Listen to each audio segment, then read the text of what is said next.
जिला ऊना के कई हिस्सों में बारिश मुसीबत बनकर बरसी। भारी बारिश के कारण पहले से ही जर्जर और खस्ताहाल भवनों की स्थिति और भी खराब हो गई है।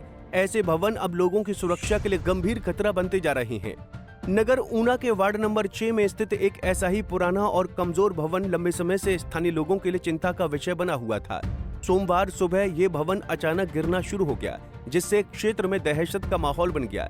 इस भवन की स्थिति को लेकर स्थानीय निवासियों ने पहले कई बार नगर निगम व जिला प्रशासन को सूचित भी किया था और लिखित में आग्रह किया था कि इस भवन को गिरा दिया जाए, जिससे आसपास के लोगों को सुरक्षा मिल सके। लेकिन अफसोस की बात है कि संबंधित विभागों ने इस गंभीर मसले पर अब तक कोई ठोस कदम नहीं उठाया।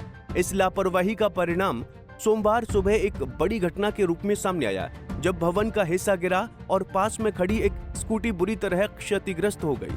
गनीमत रही कि स्कूटी चालक समय रहते भाग गया और उसकी जान बच गई। इस पूरे घटनाक्रम ने जर्जर भवनों को लेकर प्रशासन की तैयारियों पर भी सवाल खड़े कर दिए हैं। शहर वासियों ने मांग की है कि नगर निगम प्रशासन तुरंत इस मामले में कार्रवाई करे और जर्जर हो चुके इस भवन को गिराने की प्रक्रिया को जल्द से जल्द शुरू किया जाए।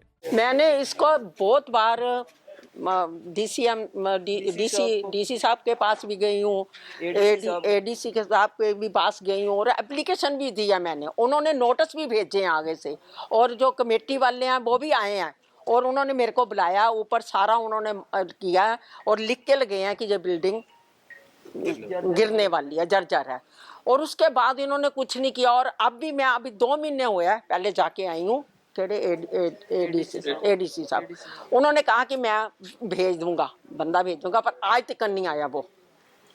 तो ऐसे है कि हमारे बिल्कुल घर हमारा सामने है। मैंने आज मिस्त्री भी लगाए हुए थे और मेरे बेटे की शादी है और मैंने मिस्त्री लगाए हुए थे। मैं कब काम कराऊंगी और कब मैं ऐसे करूंगी? अगर ये हमारे ऊपर गिरी आके तो ये मेरे दरानी के बेटे की एक्टिवा भी डैमेज हुई है, वो बच गया।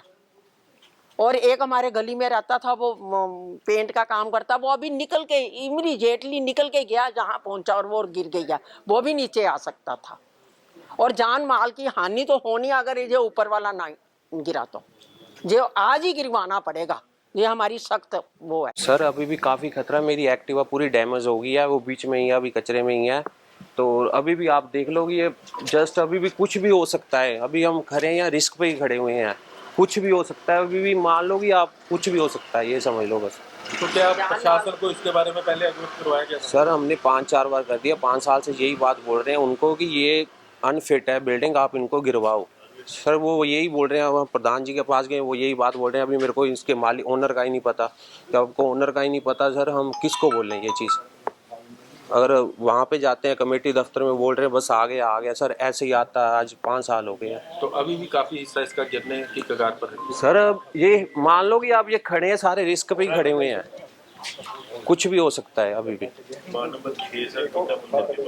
घटना की जानकारी मिलते ही अतिरिक्त उपायुक्त और नगर निगम ऊना के आयुक्त महेंद्र पाल गुर्जर मौके पर पहुंचे। उन्होंने माना कि शहर में कई ऐसे जर्जर भवन हैं जिन्हें जल्द ही अनसेफ घोषित कर डिजास्टर मैनेजमेंट एक्ट के तहत गिराया जाएगा।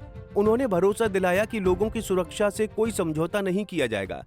जैसा कि हमें कुछ समय पहले हमारी व्यापार मंडल के साथ भी मीटिंग हुई थी, तब भी उन्होंने हमारे ध्यान में कुछ मुद्दे लाए थे। उनमें ये जो जर्जर बिल्डिंग शहर के बीच में बनी हुई है, चूँकि ये निजी संपत्ति में बनी हुई है और लोगों की अपनी खुद की निजी उसमें आवास है, तो ये और चूँकि ये काफ़ी 100 साल से भी या 50 से 80 साल से पुरानी बिल्डिंग हो चुकी है, तो अनसेफ स्थिति में पहुँच चुकी है। तो उनमें से एक बिल्डिंग आज गीता भवन के पास वार्ड नंबर 6 में थोड़ी कोलैप्स हो चुकी है और अभी भी उसके जो है गिरने की संभावना बनी हुई है। तो हमने नगर निगम के जो है कर्मचारी वहाँ तैनात कर दिए हैं, बिजली विभाग के ने उसकी बिजली काट दी है और अभी कोई जानी माल की जो है कोई नुकसान जो है नहीं हुआ है। लेकिन एहतियातन हम लोग जो भी आसपास की 4-5 बिल्डिंग और भी हमने मौका देखा और हम डिजास्टर मैनेजमेंट एक्ट में इनको अनसेफ घोषित करके उनके गिराने के ऑर्डर जो है शीघ्र जारी कर देंगे। Thank you. Punjab Kesari TV के लिए ऊना से अमित शर्मा की रिपोर्ट। हमसे जुड़े रहने के लिए हमारे YouTube चैनल को सब्सक्राइब करें और नई वीडियो की नोटिफिकेशन के लिए बेल आइकॉन को दबाएं। अगर आप ये वीडियो Facebook पर देख रहे हैं तो लाइक जरूर करें और ज्यादा से ज्यादा शेयर करें। इसी तरह के और भी अपडेट्स के लिए फॉलो करें हमारा Instagram पेज himachal.ke।